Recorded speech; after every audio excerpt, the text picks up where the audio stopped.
मासी कैसे मुझे याद करते हैं कि नहीं। आप बैठिए ना, प्लीज बैठिए बाबू साहब।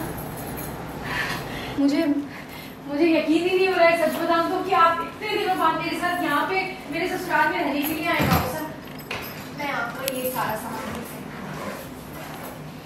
मैं जानती हूँ बाबू साहब आपको नई जगह आसानी से नींद नहीं आती, लेकिन ये तो आपके दोस्तों का घर है ना, और आपकी बेटी का भी घर है, तो बस आपके लिए सारी तैयारियां कर दी हैं। आप निसंकोच होके सो जाइए। बाबू साहब प्लीज शांत हो जाइए। आप बैठिए ना, बैठिए। आपका गुस्सा बिल्कुल जायज है, लेकिन एक बार मेरी बात सुन लीजिए बाबू साहब। बाबू साहब सब जानते हैं कि मासा की जान भाई साहब में बसती है। मासा भाई साहब को राम मानती है, और उनके लिए अपनी पसंद की बहू चुनना मासा का सबसे बड़ा सपना है बाबू साहब।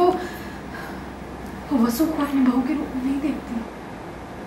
हम सब बस सही समय का इंतजार कर रहे हैं जब हम। अरे वो सही समय कब आएगा? जब नंदिनी से उसका ब्याह हो जाएगा तब। तूने ये बात यहां तक पहुंचने कैसे दी? थारे को तो पता है ना मैं वसु को अपनी बेटी मानू हूं। उस लिहाज से तो वो थारी बहन हुई, तो अपनी बहन को उसका हक, उसका इज्जत दिलाने की जिम्मेदारी तूने पूरी क्यों नहीं की? माफ कर दीजिए बाबू साहब, हिम्मत ही नहीं जुटा पाई। हाँ, तुम्हारे पास हिम्मत है।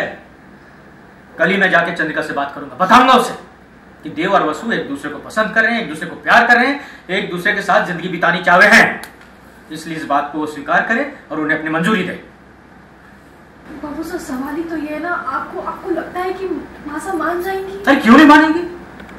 देख, जैसे वसु की खुशी देव में है, देख जैसे देव की खुशी वसु में है, वैसे पूरी दुनिया जाने कि चंद्रिका को खुशी मिले है देव की खुशी में। बस हो जाएगा काम।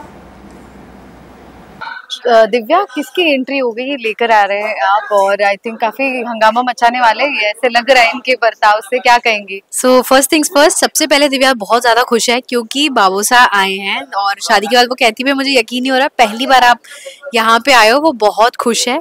और बाबूसा जो है, जो सूर्य सिंह जी हैं, वो he is not an easy man. वो ऐसे नहीं है कि वो सुन लेंगे और उन्हें कोई कुछ कह देगा वगैरह। वो जब आते हैं तो उनका गुस्सा बहुत तेज है, उनके प्रिंसिपल्स बहुत स्ट्रांग हैं। तो वो आए हैं बिल्कुल देव और वसु की जो हमने सीक्रेट रखी हुई है, तो पहले तो दिव्या को डांटते कि कोई सीक्रेट रखने वाली बात है, अभी तक सच बोलना चाहिए था मासा को, सब तुम लोग गलत काम कर रहे हो। तो पहले दिव्या को डांट लगाते हैं, और वो जो है कहते हैं मैं खुलासा करूंगा मासा के सामने।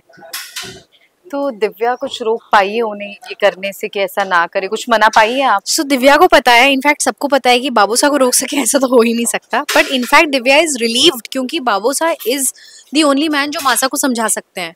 तो उसके लिए ये है कि हाँ शायद यहाँ से बाबूसा तो मासा को मना लेंगे ना, मासा तो रिस्पेक्ट करेंगी, तो एक ये साइन ऑफ रिलीफ भी है उनके लिए, और ऑब्वियसली वो नर्वसनेस भी है कि होगा या नहीं होगा, बट दे फील कि हाँ अब कोई है हमारे बिहाफ पे मासा से बात करने के लिए।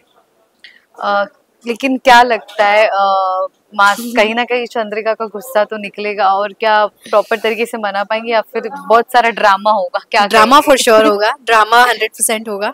ये है कि बाबूसा भी जितने स्ट्रॉन्ग एंड अपने प्रिंसिपल्स पे से ना हटने वाले हैं, वैसे ही मासा है, वो दोनों बिल्कुल सिमिलर हैं उनकी अप्रोच में।